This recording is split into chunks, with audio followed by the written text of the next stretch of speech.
Like, I understand because as I said, I only thought we'd get something if we don't make a mistake, like very early on. And Mohamed Kudus, that's the Mohamed Kudus I want to see. He was cooking your whole back four.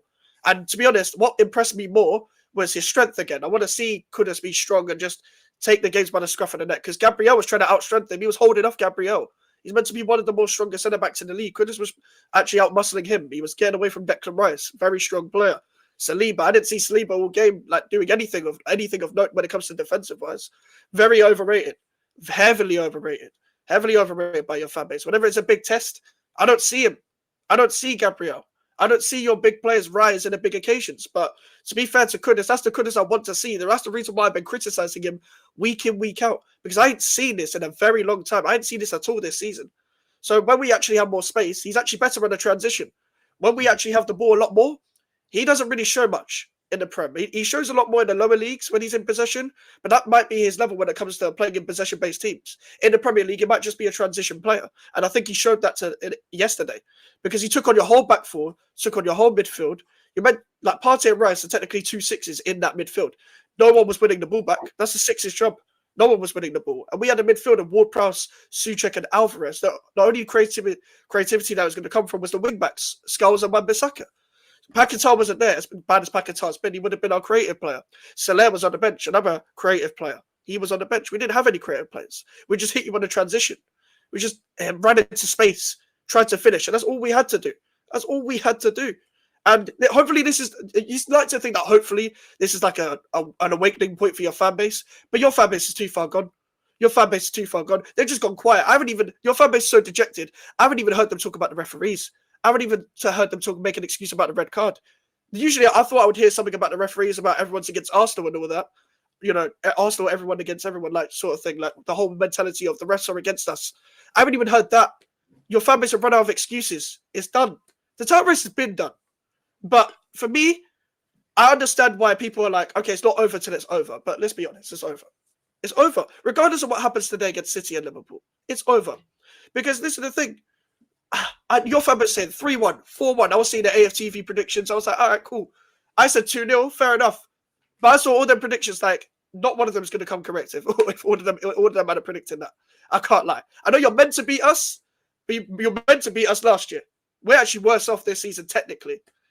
They're like, technically, positionally wise. But we actually looked like a better team than last year on that game. And you guys haven't progressed or regressed. You guys have just spent stalemate. You bought players and they don't even start. Someone like a Declan Rice, yeah, he's 100 million, yeah, like 105 million, 1 year left on his contract, yeah, like, and all of that. But for me, you got to rise in the big games to be 100 million. You got to be worth your price tag. Like, I'm happy with the money. I like Declan Rice. Listen, he wanted to leave to win trophies. His last trophy was with us. It tells you all you need to know. But he needs to rise in the big games. He needs to rise in the big games, because all this point about, oh, West Ham fans treat Declan Rice like shit and all that, bro, it's pantomime villain shit, man. Because every time we come back to haunt him, he shits himself. You can have your goal when we were already 5-0 down last year. You can have your goal. But he shits himself every time he comes up against us. Because he doesn't like to rise in this game. It doesn't even feel right him to be there in an Arsenal shirt coming up against West Ham. It doesn't even look right. He doesn't even feel right. I know it. He doesn't play like it. He doesn't play like he wants to be there.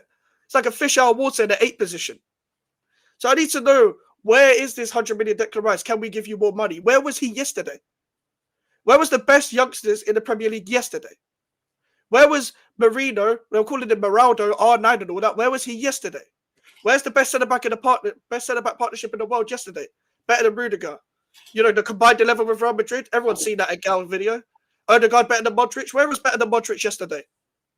Where was he? Because Ward-Prowse has put in better performances than him. You can't get in a Forest team, who are one place below you guys, who you guys have to go up against next. Where were these players? Because we had Edson Alvarez, who's one of the worst sixes I've seen. Pocketed Odegaard.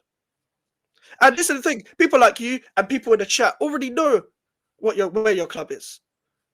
Are realistic about your club. Have given your club accountability. But the wider fan base needs to wake up. Because that was not a title challenging performance team yesterday. We look like we were battling relegation anyway. We're scrapping. I get it. We're not in a relegation battle anyway. But come on, man. Like, City would have dealt with us. City would still deal with us now in the state they're in. Liverpool would have dealt with us. Graham Potter's a great coach, but he's nowhere near like what he needs to do at West Ham. He's trying to get the best out of what he has at this current moment in time. He's experimenting. He's trying to find the right balance. We had no striker on the pitch. Bowen is not a striker.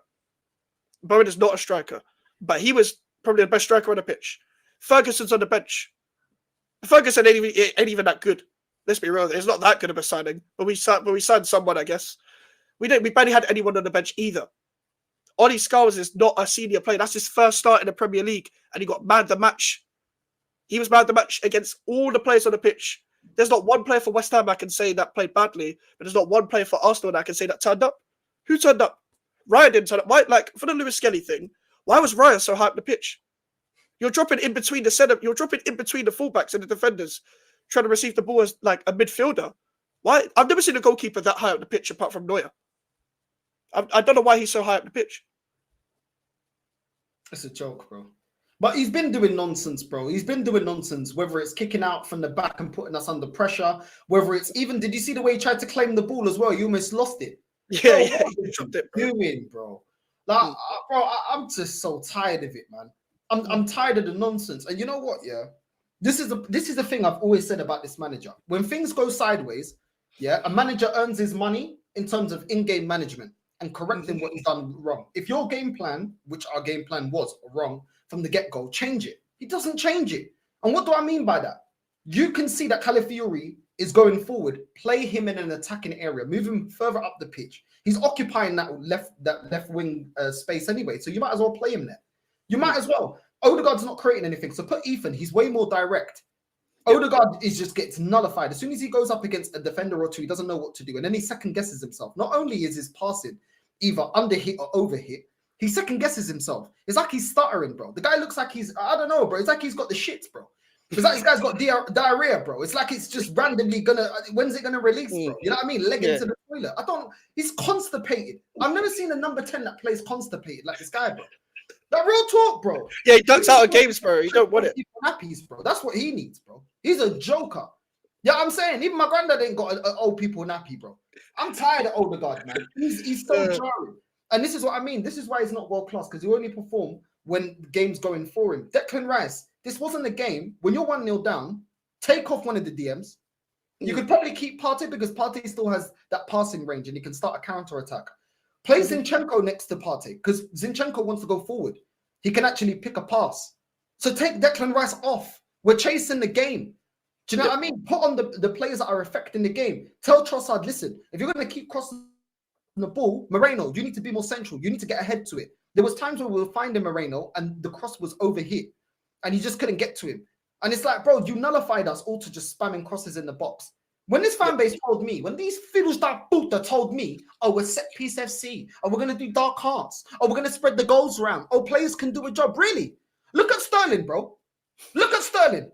Look at that little Kim looking fiddle that puta. What was he doing, bro? That Cat Williams with a perm. What did he do? What did he do? We needed a performance, bro. We got major players out. What did that guy do, bro? What did he do? Look at that fucking Kelly Rowland from Destiny's Child, you stupid man. Fuck off, man, with that dead hairstyle. I'm tired of these guys, bro. I'm tired of these Muppets, bro. French Montana Moreno, what did he do? Did he do something? He didn't do anything, bro. Why? Because he's not a striker. I'm tired of it. Trossard every single time, bro. This guy's like, I don't know what's going on, bro. I don't know what's going on with Trossard, bro. Do you know what I'm saying? Nah, bro. Every time I see Trossard playing, it's like this guy's on morphine, bro.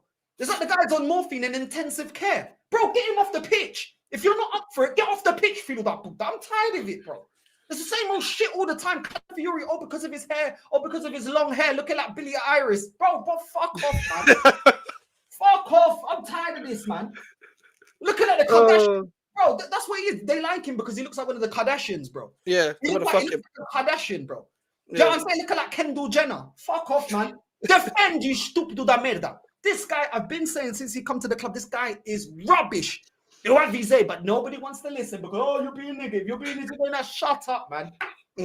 Tired of it. Like Gabriel as well. Do you know what I'm saying? I'm tired of these veneer players, bro. I'm tired of these guys, yeah, with their Tipex tooth, yeah. I'm tired of these guys with their Tipex tooth, not putting in a shift, innit? Gabriel was atrocious, bro. I don't care, man. I'm tired of it with them art attack.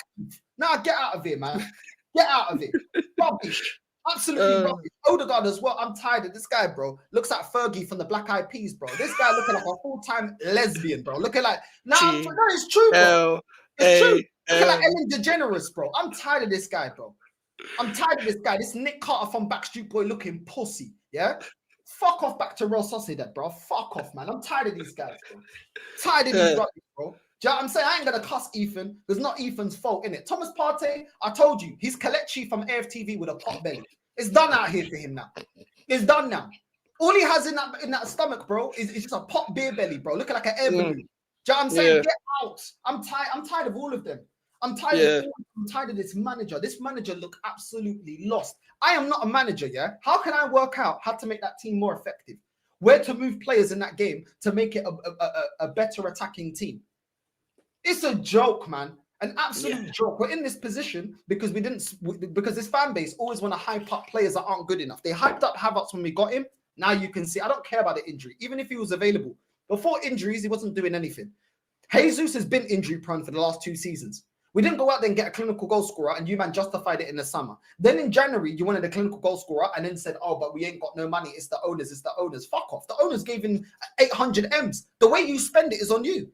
It's like your job, yeah, giving you your monthly wages, yeah, and then you go to the bookies, put all your wages on a horse, lose it, and then say, I wasn't backed by my work. No, we gave you the money, bro. If you ain't got money for your rent, that's on you. Am I lying? No, you're right. Spot on. Like, I don't understand, yeah, how people felt. First of all, after Man United lost, we saw the Zubimendi links. We haven't heard anything since.